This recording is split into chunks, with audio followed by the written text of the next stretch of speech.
All right, y'all, welcome to the Scott Horton Show. I'm the director of the Libertarian Institute, editorial director of antiwar.com, author of the book Fool's Errand, Time to End the War in Afghanistan, and the brand new Enough Already, Time to End the War on Terrorism. And I've recorded more than 5,500 interviews since 2003, almost all on foreign policy, and all available for you at scotthorton.org. You can sign up for the podcast feed there, and the full interview archive is also available at youtube.com/Scott Horton Show. All right, you guys, introducing David Stockman. He is, of course, an author, formerly a congressman, and famously Ronald Reagan's budget director. He wrote, his magnum opus is called The Great Deformation, but he's got a bunch of other great books like that as well on Amazon there. And his website is Contra Corner, David Stockman's Contra Corner, and that's at davidstockmanscontracorner.com. His latest is called Back to Square One. Welcome back to the show. How you doing? Very good. How are you? I'm doing great. Really appreciate you joining us here today. Hey, everybody, watch this. So, David, anything bothering you lately? Anything not bothering me would be a better question. When you look around at the world today, you wonder how we got into this predicament. Washington has just gone completely off the deep end, berserk with this Ukrainian situation.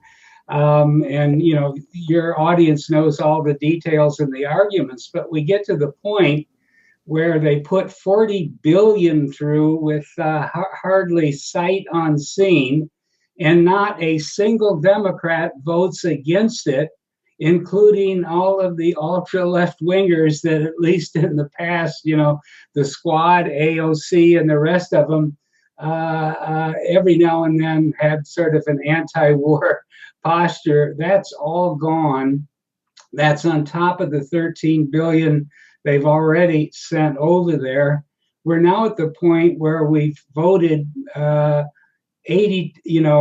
money to equal 82% of the Russian defense budget for an entire year, which includes their entire military, all branches, their nuclear programs and everything else. This is just absurd. It's not, a question of foreign policy or a debatable argument about national security.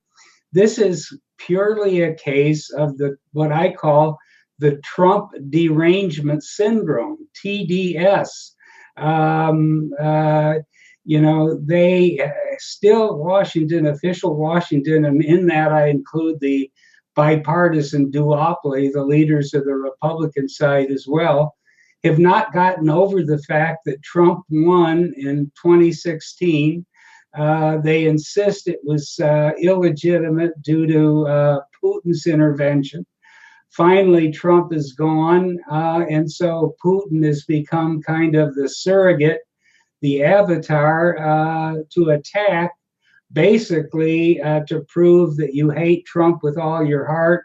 And so you're going to turn Putin into a demon and forget, all the facts, all the analysis, all of the realism about the world that would pertain to this situation and the Ukraine, and just plow full steam ahead. And Nancy Pelosi shows up for a 3-hour photo op with a whole tag-along group of Democrats last weekend, in cheering the Ukrainians on to the death of the very last Ukrainian, so that we can have a proxy war with this evil Putin, who's really Donald Trump in disguise. Now, this may sound a little far-fetched, but the fact is, this is the objective reality of what we face, and it's a damn dangerous thing to be waging a proxy war with this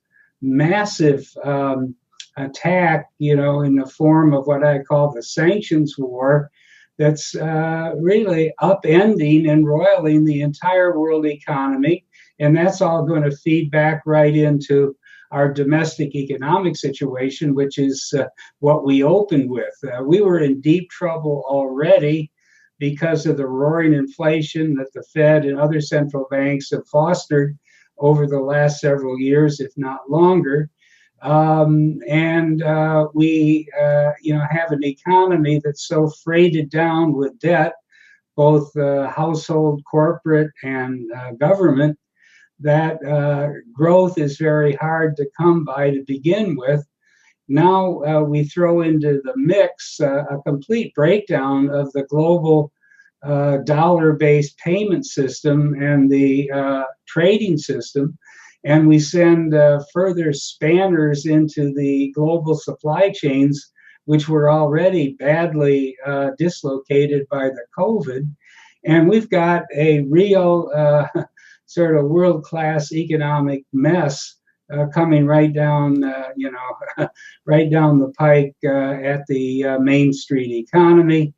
And average Americans who are not by any stretch of the imagination being consulted about this or being represented in any way by, frankly, either party that's having so much fun making proxy war in Washington.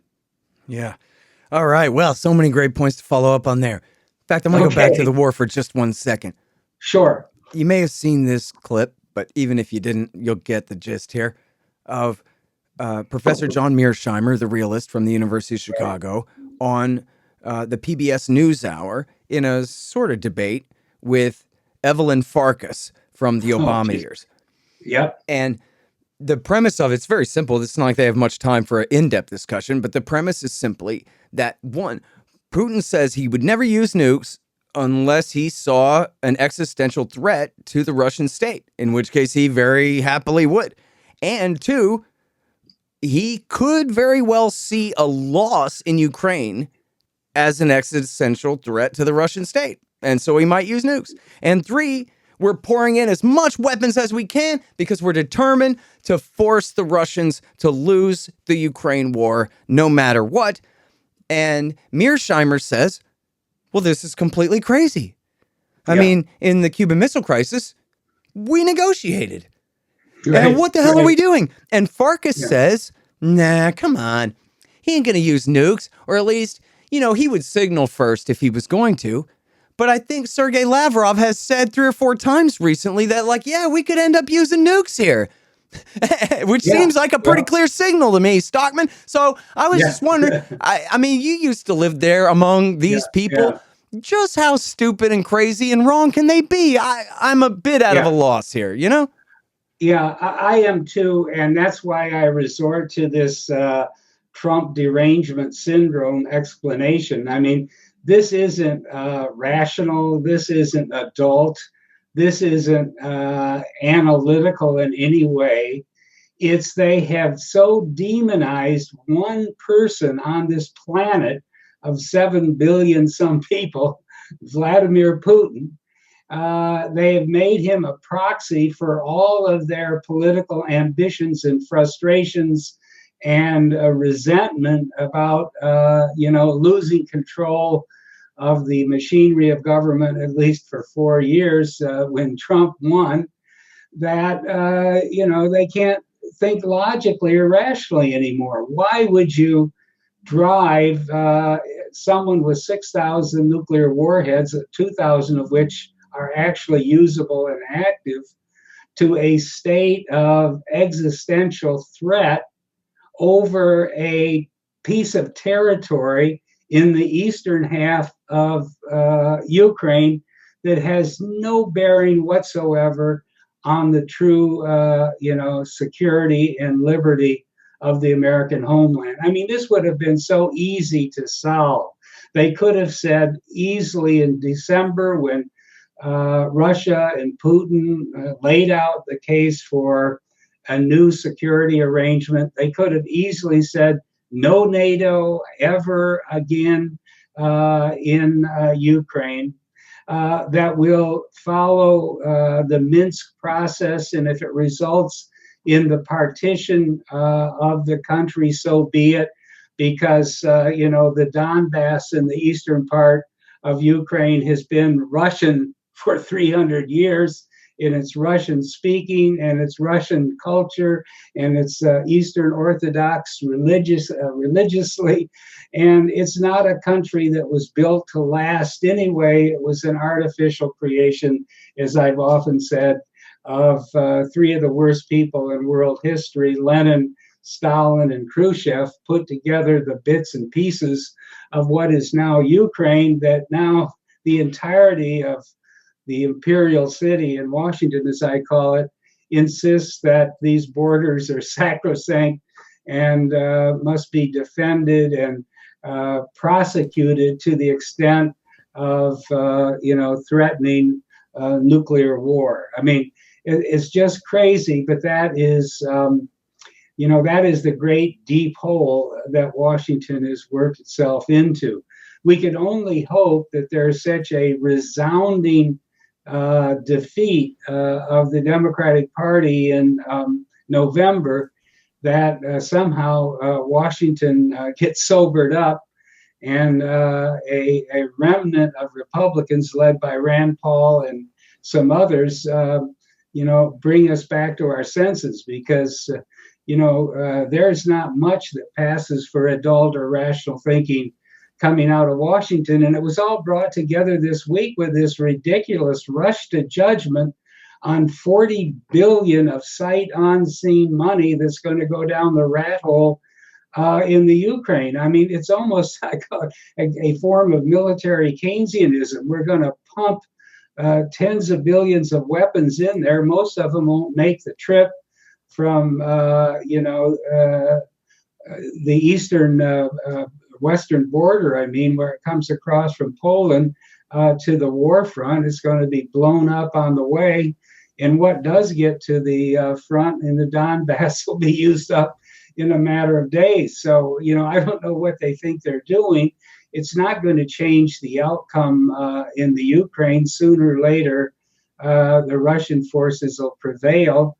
But in the process, they're going to, flush tens of billions of dollars down the rat hole because Washington has really lost its mind when it comes to foreign policy, dealing with Russia, dealing with Putin, and thinking rationally about what's really at stake in this really civil war in the Ukraine between the nationalists from the western and central part of the country and the Russian-oriented, Russian-speaking population of the Donbass in the south that's been under attack by the Kiev government for the last 8 years, ever since the CIA State Department sponsored coup in February 2014. So this is a world-class mess, and there is no doubt about where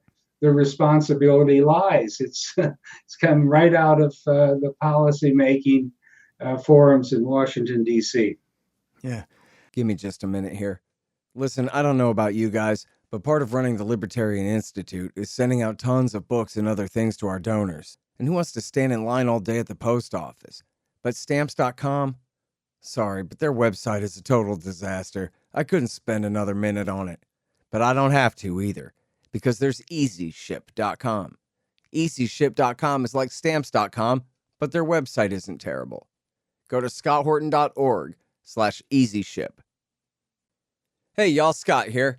You know, the Libertarian Institute has published a few great books. Mine, Fool's Errand, Enough Already, and The Great Ron Paul. 2 by our executive editor, Sheldon Richman, Coming to Palestine, and What Social Animals Owe to Each Other. And of course, No Quarter, The Ravings of William Norman Grigg, our late great co-founder and managing editor at the Institute. Coming very soon in the new year will be the excellent Voluntarist Handbook, edited by Keith Knight, a new collection of my interviews about nuclear weapons, 1 more collection of essays by Will Grigg, and 2 new books about Syria by the great William Van Wagenen and Brad Hoff and his co-author, Zachary Wingard. That's libertarianinstitute.org/books. Well, I know what'll lick your inflation. Couple of H-bombs. But maybe there's a better way. But now, so listen here, Stockman. As an economist, I'm a great anti-war guy. And I get this whole Austrian theory of the business cycle. Makes sense to me since I read Jekyll Island 1995 or whatever it was. The Right. government prints up all this money. They cause a giant artificial boom. A lot of people don't even get to enjoy the benefits of the boom during the boom times, but they just, have to suffer rising prices and whatever. But anyway, if you own assets, then you get, a lot of free welfare basically out of that, right? Right. You didn't build that. Your house just increased in value 4 times and then you sold it. Right. But that's just exactly. government money, right? But so in my experience, in my limited experience, I've seen the crash of the 1980s, especially here in Texas. There was a huge real estate crash that came with the oil crash and an aftermath of the stock market 82. crash of 87. And then there's a crash in like another kind of further recession in like 92 era after Iraq War 1. And then, of course, the big one in 99 and the bigger one in 2008. But I guess what I'm trying to get to here is most of those seem like sort of simple textbook. Boom, bust. Boom, bust. But now I think something's different. Now we're going back to more of a 70s model where it's not really boom, but we don't get to feel, and nobody gets to feel the artificial prosperity, really. I guess some people owning assets get inflated prices there. But we have these kind of crashes, but the inflation is never licked. And so it's sort of one bigger boom with smaller corrections all the time, like we're suffering right now, but no true, bear market or true recession that it would take to really stop the inflationary pressure from all the new money that they created. So I guess what I'm really just trying to ask you is, could you help me to sort of visualize where we are on this boom bust cycle, how it is that this is working now, and what people can expect to see coming, in the near and medium term here? Yeah, those are good questions. And I would say first, we did have a boom, but it manifested itself in 2 places that were different, not the mainstream street economy. First, the boom happened on Wall Street. As all this money was pumped into the canyons of Wall Street, most of it never left. It went into this tremendous speculative increase in the price of all financial assets, bonds, stocks, derivatives, everything in between. And as a result of that, the market value of the stock market alone in the United States went from about 15 trillion at the bottom of the 2008 crash to upwards of 45, 50 trillion today. So that's the first part of the boom. It didn't impact or benefit the average middle class family. It didn't manifest itself on Main Street. It ended up in this unprecedented financial bubble that emanated from Wall Street. The second thing is all the excess purchasing power that did make its way into the economy ended up, creating a boom in China and in its supply chains around the world, not here. In other words, the Fed has the, obsolete Keynesian view, in my judgment anyway, that when it pumps stimulus into the domestic economy, that purchasing power stays here. It creates more purchases of goods and services, which create profits and wages, which then get spent, and you have a virtuous cycle and all that.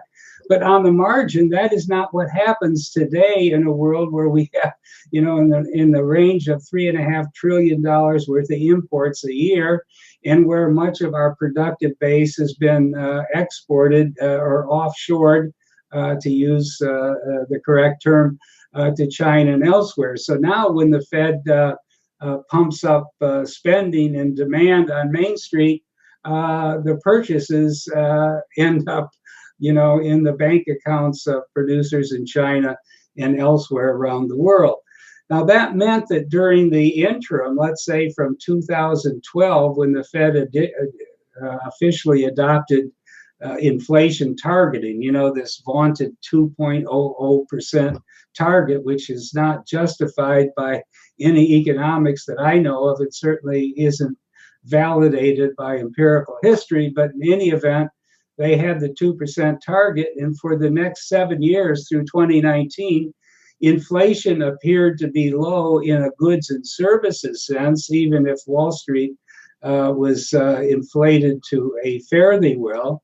But the reason for that was the one-time shift of production to a global supply chain based on ultra cheap labor that brought the price of goods down like never before in history. Actually, from 2012 to 2019, the deflator, which is what the Fed looks at, the PCE deflator, personal consumption expenditure deflator for goods, declined by 40%. Now, I think part of that was just screwball methodology at the BLS, but the point is that was what was in the numbers, a 40% drop over about 7 years in the price of goods, most of which were being imported. So that held down the overall CPI and PCE deflator. It allowed the Fed to not only pat itself on the back, but to constantly moan and complain of low inflation, that they were missing their inflation target from below and therefore needed to keep pumping money. But the problem was the one-time gain, the one-time deflationary impact of exporting our production base to China and elsewhere is over and done. We then got COVID. We then got the Ukrainian war. We then got a tremendous, dislocation and upheaval in the global supply chains. And all of a sudden, rather than importing deflation, as we did for about 7 or 8 years, we're now importing inflation that's coming out of, the global commodity situation and supply chains that have been totally upended. So therefore, if you really look at the underlying numbers, the CPI says 8.5% year over year, but I think we're in double-digit inflation if you look at what's coming up the pipeline. That is to say, commodity prices and producer prices, which are, the next level up, which will show up in a few months in the CPI. And what we might call a street level or retail level inflation. And the Fed is going to have no choice. This is as bad as it was in the late 70s and early 80s when you were seeing the chaos that happened in Texas afterwards. I was in Washington and we were attempting to cope with this. It's every bit as bad as it was then, except the Fed is so far behind the 8 ball that it's going to spend the next year or two, reluctantly tightening until it finally throws the economy into recession. So I think we're going to have a big one. It may take a few quarters or even years to get there, but the Fed is so far behind the curve that it will have no choice except to push interest rates far, far above what is now expected. And that will finally bring down the economy, because we're now, lugging around so much incremental debt compared to what we had the last time we experienced double-digit inflation in the late 70s and early 80s. As a matter of fact, in a piece that I did yesterday, I demonstrated that when Volcker pushed the federal funds rate to 19%, the actual inflation rate at that time, measured on the PPI or wholesale price index, was about 14% and change. Today, in April, the number that came out yesterday was 15.5%. In other words, the year-over-year inflation coming up the pipeline is worse today than it was when Volcker, stood at the barricades. Yet the Fed has had, so much lack of gumption that they have the interest rate at 0.83%, not 19%. Man, so just to kind of zoom out here a little bit, I remember being 4 or 5 years old, watching Hee Haw and I still remember the ads for new cars and trucks, and especially A1 mobile homes. And now I understand why there was a big boom in mobile homes at that time. People couldn't afford a home, so they were buying mobile homes from A1 is number one. That was the slogan for your mobile homes. Yeah. But then, and I remember the truck commercials, just 19% financing and whatever for, and then I read, see, I was too young to really understand, but then I read William Greerter. This is the Washington Post version of the Creature from Jekyll Island, is Secrets from the Temple. And it's the story of how Paul Volcker, how he was quite deliberately, I guess you would argue honorably, I understand your point of view, quite deliberately forcing America into a Great Depression. He was taking America and he was strangling it to death, and they kept stats on the suicides and the divorces and the foster care and the bankruptcies, personal and business, all across the land, and they had to do it. And you're sitting here telling me now they don't have the courage to do it again, because this is the crisis that these same sons of bitches have put us in again, where the only solution is to force a crash worse than the lockdown crash that they created 2 years ago. Yeah. Well, see, the thing is, in Volcker's defense, he was put in on an emergency basis by Jimmy Carter. I mean, the Democrats never would have taken a sound money man like Volcker, but they were desperate in August 1979. When he came in, the inflation rate was running about 11%.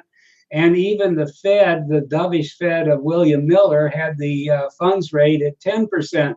But he said, this isn't going to work. If inflation is still running higher than the funds rate, it means the real interest rate is negative, and people are going to keep borrowing and spending, and the inflation isn't going to be contained and curtailed. So he pushed the interest rate up, not because he was some kind of a guy that wanted to make people suffer, but he saw no choice coming to the game that late with the Fed so far behind the curve. So he pushed the interest rate to 19%, and it did bring the economy down, and it did purge the inflation. And by the first quarter of 1986, the inflation rate was running about 2%. Now, the lesson there is not that you need a Volcker, to slam on the brakes and to be heroically steadfast at the bridge. You need not to get behind the curve. But, again, they have not learned the lessons of history. And here we have, Powell, who's number one responsible for this, led the Fed to a situation where inflation is pushing double digits, and he has an interest rate that is less than 1. I mean, that's about as dumb, that's about as counterproductive and pusillanimous as it comes.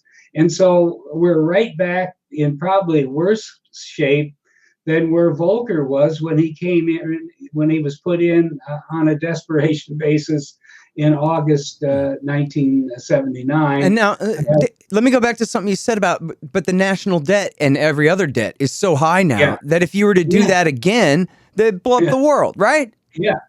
Now, that's the thing I pointed out yesterday. Roughly in early 1981, when Volcker finally broke the back of inflation and had the federal funds rate at 19%, there was about $5 trillion of debt on the economy and $3 trillion in change of GDP. So the leverage ratio, debt to GDP or debt to income, was about 1.5.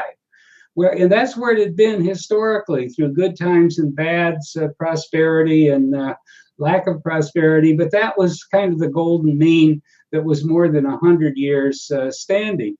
Today, we're at 3.7 times debt to GDP, 85 trillion of debt, 88 trillion of debt versus 24 trillion of GDP.